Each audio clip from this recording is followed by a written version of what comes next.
Hello friends, welcome to Gulbarga Coaching Academy. Today I am going to deal with another video. As you know that yesterday the Karnataka government Department of Physical Education has issued a notification related to the Karnataka TET, Karnataka teachers eligibility test के लिए जो है कल ही जो है Karnataka government department of physical education की तरफ से एक नोटिफिकेशन आया जिसके लिए जो है कर्नाटका टीटी जो अलग अलग papers paper 2 paper 1 and paper 2 है, तो इसके लिए क्वालिफिकेशन क्या होना है, वो can apply for the sake of this paper. तो कौन लोग इसके लिए अप्लाई कर सकते हैं, एलिजिबिलिटी क्राइटेरिया क्या है, कौन से लोग जो है कर्नाटका टीटी यानी ये जो एलिजिबिलिटी टेस्ट है इसको अप्लाई करेंगे। First of all, before going to this, the many people are asking, am I eligible to apply? क्या मैं एलिजिबल हूँ अप्लाई करने के लिए? तो आइए देखेंगे कौन सी एलिजिबिलिटी क्राइटेरिया यहाँ पर है। फर्स्ट ऑफ ऑल पेपर 1 के लिए अगर हम बात करते हैं, अगर आप जो पेपर 1 देना चाह रहे हैं अगर तो ये क्वालिफिकेशन क्या क्या रिक्वायर्ड है। फर्स्ट ऑफ ऑल देखिए यहाँ पे PUC प्लस D8 और डिप्लोमा इन एलिमेंट्री एजुकेशन और डिप्लोमा इन रिहैबिलिटेशन एजुकेशन और इसी तरह BA BSc प्लस BA, तो ये कॉम्बिनेशन अगर आपका है तो you can apply for the sake of GP for the sake of Karnataka TET paper 1, Karnataka teachers eligibility test के पेपर 1 के लिए आप अप्लाई कर सकते हैं। इसके बाद हम बात करते हैं कुछ बारीकियां हैं यहाँ पर, हमें जो दिखने में ऐसे लगता है कि yes I pose this qualification होता है, देखते ही यस अल्लाह शान सुकून हुआ दिल को कि ये क्वालिफिकेशन है, but the theme is differ with the reality. यहाँ पर हम बात करते हैं, बहुत सारे एस्पिरेंट ने जो है देखा होगा यहाँ पर PUC प्लस D8 का जो फर्स्ट जो है चीज यहाँ पर डिफाइन की गई है PUC प्लस D8, तो यहाँ पर जो है आपको पेपर 1 में अप्लाई करने के लिए जो है PUC में आपका जो है percentage GM category GM general merit है, कैटेगरी 2A है, कैटेगरी 2B है, कैटेगरी 3A है। तो ये कैंडिडेट्स के लिए जो है जो स्पेशल जो चीज है वो उनको सिक्योर करना होता है 50% मार्क्स। कहां पर होने हैं उनके 50% मार्क्स PUC में होना है, उसके साथ उनको B.Ed भी करना है, D8 जरूरी है। तो D8 प्लस PUC के बेस पर अगर उन्होंने जो है D8 किया है तो वहां पर उनके PUC का जो परसेंटेज होना है GM merit category 2A, category 2B, category 3A, category 3B, ये कैंडिडेट्स के लिए जो 50% मार्क्स हैं।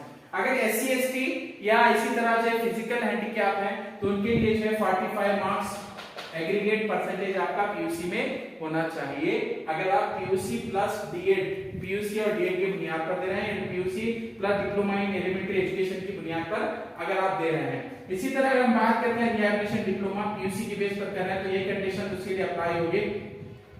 अगर आप BA या BSc प्लस B.Ed है, आपको मालूम है कि B.Ed वाले एस्पिरेंट जो होते हैं, जो कैंडिडेट B.Ed अपना कंप्लीट किए होते हैं, वो ये दोनों पेपर के लिए एलिजिबल है। याद रखें रिसेंटली कर्नाटक गवर्नमेंट का भी एक जजमेंट आया था, जो एक गुलबर्गा के लीडर के जो है कुछ एस्पिरेंट ने कर्नाटक हाईकोर्ट को अप्रोच हुआ था, तो उसके बाद जो है BA प्लस जो है B.Ed अगर आपका है तो आप दोनों पेपर के लिए अप्लाई एलिजिबल होंगे। उसके बाद जो है कुछ एस्पिरेंट का भी क्वेश्चन है कि सर मेरा D8 है, D8 प्लस BA है, तो मैं क्या कर सकते हैं, अप्लाई कर सकते हैं। और एक है या PUC और D8 के बेस पर जो लोग कैंडिडेट अप्लाई कर रहे हैं पेपर 1 के लिए, अगर वो कैंडिडेट का D8 नहीं हुआ है, अगर सेकेंड ईयर में है तो they can apply for this. If they are in the second year they can apply for the paper 1। याद रखें अगर आप परस्यूइंग में हैं, आपका अभी चल रहा है D8 तो आप अप्लाई कर सकते हैं, बट कंडीशन इज देयर आपका GM कैटेगरी है, कैटेगरी 2A है, 3 है, 3B है, तो 2B है, तो ये लोगों के लिए जो है यहाँ पे 50% कंडीशन है। 45 जो है वो PUC का SC ST and category 1 and physical handicap, SC ST and category 1 and physical handicap. While another thing is related to the paper second. Paper second is deals with the ये paper second और paper 1 जो qualify करेंगे 1 to 5 के teacher होंगे। याद रखें paper 1 जो qualify करेंगे they can apply for the sake of 1 to 5 teacher, and then second the those people to clear the paper second, जो लोग पेपर सेकंड के क्लियर करेंगे वो 6 to 8 के टीचर कहलाएंगे। 6 to 8 के लिए वहां पे क्वालिफाई होंगे, 6 to 8 टीचर के लिए क्वालिफाई होंगे। तो यहाँ पर देखिए टीटी पेपर 2 के लिए जो क्वालिफिकेशंस है, फर्स्ट ऑफ ऑल मैं बेस से जाता हूँ, आपका जो है PUC है प्लस है आपका यहाँ पर आपने जो है PUC के बेस पे D8 किया है और फिर आपका BA भी आपने किया है या BSc किया है, तो ये कॉलम अगर आपका है तो आप जो है एलिजिबल होंगे पेपर 2 के लिए। अगर कुछ एस्पिरेंट है पीयूसी के बाद डीएड करते हैं, उसके बाद जो उनका बीए फाइनल ईयर है या बीएससी फाइनल ईयर है, तो you can apply for the sake of both paper.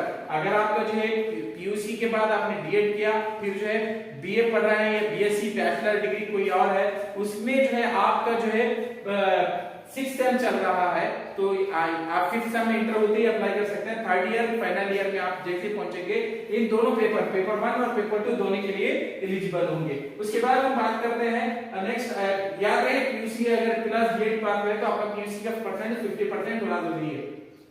उसके बाद है बीए प्लस बीएससी, बीए और बीएससी प्लस बीएड। कुछ कैंडिडेट्स हैं जिन्होंने जो है बीए किया, उसके बाद जो है बीएड कर लिए, उसके बाद बीएससी किया या बीएड करा है, तो वैसे एस्पिरेंट भी जो है एलिजिबल होंगे पेपर 2 के लिए, अलॉन्ग विद पेपर 1 के लिए भी एलिजिबल होंगे। यहाँ पर भी कंडीशन है, जब आप बीए या बीएससी के बेस पर जो है बीएड को अप्लाई कर चुके हैं, तो यहाँ पर जीएड कैटेगरी जिनकी होगी, आपका ग्रेजुएशन में 50% मार्क्स होना जरूरी है।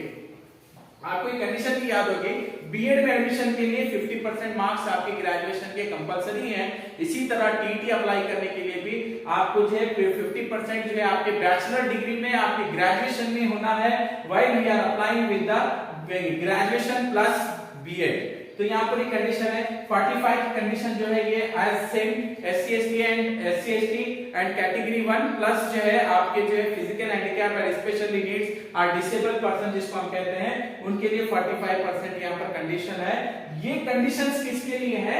एप्लीकेशन डालने के लिए है। आप समझेंगे कि जो है ये मार्क्स के लिए है, ये एप्लीकेशन डालने के लिए कंडीशन आपको अप्लाई होते हैं। कुछ एस्पिरेंट्स का हमारे पास क्वेश्चन आया था कि जो है केटीटी का जो 150 मार्क्स का जो पेपर है, टोटली जो है 150 मार्क्स का पेपर 1 है या जो है पेपर 2 जो है 150 मार्क्स का है।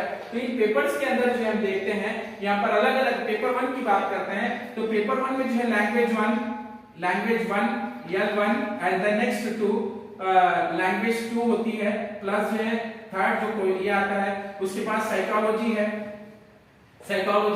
उसके बाद 4 नंबर पे आपका जो है ईवीएस, उसके बाद है यहाँ पे मैथमेटिक्स ईवीएस आगे पीछे है। तो यहाँ मैथमेटिक्स ईवीएस जो मैथ्स है, ये पेपर 1 के लिए आपको जो ये सब्जेक्ट्स रहते हैं लैंग्वेज 1 और लैंग्वेज 2। लैंग्वेज 1 है, लैंग्वेज 2 और लैंग्वेज, उसके बाद साइकोलॉजी 30 मार्क्स का, ये 30 मार्क्स प्लस ये 30 मार्क्स प्लस ये 30 मार्क्स प्लस ये 30 मार्क्स प्लस ये 30 मार्क्स, तो टोटल 150 मार्क्स हुए पेपर 1 के। इसी तरह पेपर 2 का जो होता है वो L1 यानी लैंग्वेज 1 ये 30 मार्क्स है, उसके बाद जो है L2 यानी लैंग्वेज सेकंड 30 मार्क्स होगा, उसके बाद थर्ड है वो होगा साइकोलॉजी 30 मार्क्स का, और उसके बाद जो है यहाँ पर 2 स्ट्रीम आते हैं, एक आती है आर्ट्स स्ट्रीम और एक आता है साइंस स्ट्रीम।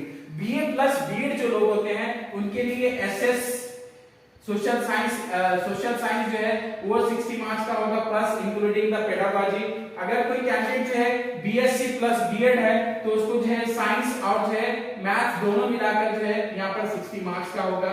टोटल 30 प्लस 90 हो गया, 30 प्लस 90 हो गया, फिर ये 60 150 मार्क्स। तो ये अलग अलग जो क्राइटेरिया यहाँ पर है, लेकिन मेनी ऑफ द पीपल्स बहुत सारे एस्पिरेंट जो है क्वेश्चन करते हैं कि सर मुझे जो है लैंग्वेज 1 और लैंग्वेज 2 चूज करने में थोड़ा जो है डिफिकल्टी होती है।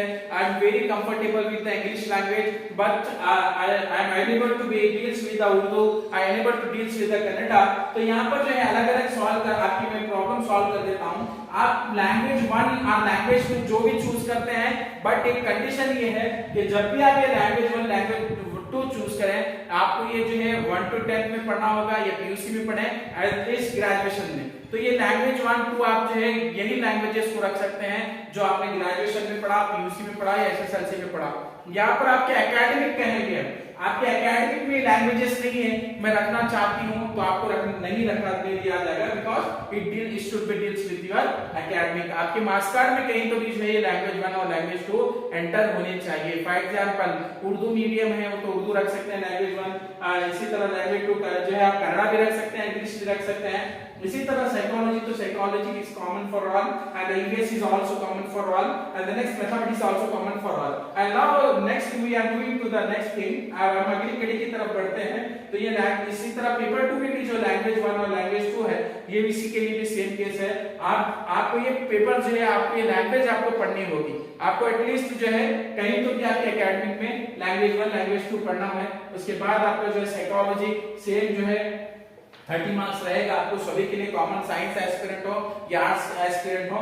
उसके बाद सोशल साइंस है 60 मार्क्स है, तो 60 मार्क्स जो बीए प्लस बीएड है वो लोगों के लिए 60 मार्क्स सोशल साइंस होगा। उसी में जो है पेडागोजी भी इंक्लूड रहेगा, ये कहेंगे मेथड ऑफ टीचिंग कहेंगे। मैथ्स और साइंस है तो उसके लिए आपको 60 मार्क्स का मैथ्स और साइंस होगा। ये पूरी कंप्लीट डिटेल्स आपको जो है यहाँ पर बताए गए हैं और बहुत सारी चीजें जो है केटीईटी से रिलेटेड है। अगर आपका कोई डाउट है तो आने वाले मेरे वीडियो में इसी वीडियो के नीचे आने वाली वीडियोस के नीचे मेरे चैनल गुलबर्गा कोचिंग एकेडमी पर आप कमेंट कर सकते हैं। अगर आप गुलबर्गा से हैं तो आप मुझे डायरेक्ट भी जो है कुछ चीजें पूछ सकते हैं। सो अगली कड़ी के लिए अगले वीडियो के लिए मेरे इस चैनल को सब्सक्राइब करें, इस वीडियो को ज्यादा से ज्यादा शेयर करें। Thank you.